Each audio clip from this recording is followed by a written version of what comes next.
এদেশে বেড়ে ওঠা নতুন প্রজন্মের কাছে বাংলা কৃষ্টি তুলে ধরতে আয়োজন করা হয় গ্রেটার ম্যানচেস্টার বাংলাদেশ অ্যাসোসিয়েশনের উদ্যোগে পিঠা মেলা ও সাংস্কৃতিক অনুষ্ঠান।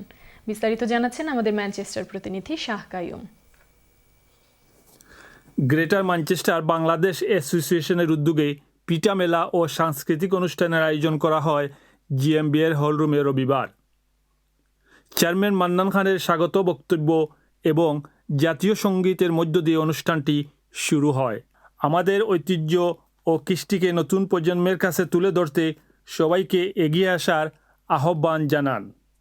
30 বছরের ধারাবাহিকতায় আজও গ্রেটার ম্যানচেস্টার বাংলাদেশ অ্যাসোসিয়েশন কমিউনিটির সবাইকে নিয়ে আজকের পিঠা মেলা এবং সাংস্কৃতিক অনুষ্ঠানের আয়োজন করছে। গ্রাম বাংলার যে ইতিহাস ঐতিহ্য এগুলো আমরা ধরে রাখার চেষ্টা করতেছি কমিউনিটির সবাইকে নিয়ে on behalf of greater Manchester Bangladesh association. এরকম অনুষ্ঠান করলে নতুন প্রজন্মের কাছে আমাদের বিভিন্ন প্রকারের পিঠা ও আমাদের ঐতিহ্যকে ধরে রাখতে সাহায্য করবে বলে জানান আগতরা। Every year we have this mela and we all enjoy it, bring the community together. I want to say a huge thank you to the chairman or all his team. প্রতি বছর তারা এটা আয়োজন করে থাকে। আমি এই উদ্যোগকে সাধুবাদ জানাই।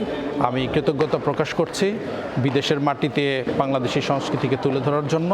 ডিএন কুরেশি ও রুহুল আমিন রুহেলের প্রাণবন্ত পরিচালনায় বিশেষ অতিথি ছিলেন আফজাল খান এমপি, সহকারী high commissioner Zubaid Hossain, Iqbal Ahmed OBE, Moinul Amin Bulbul, Abdul Naser Wahab. উক্ত অনুষ্ঠানে আরও উপস্থিত থেকে বক্তব্য রাখেন শামসুল ইসলাম, ফারুক আহমেদ, খায়রুজ্জামান, শামীম তালুকদার ও সালেহ আহমদ সারা অন্যান্যরা।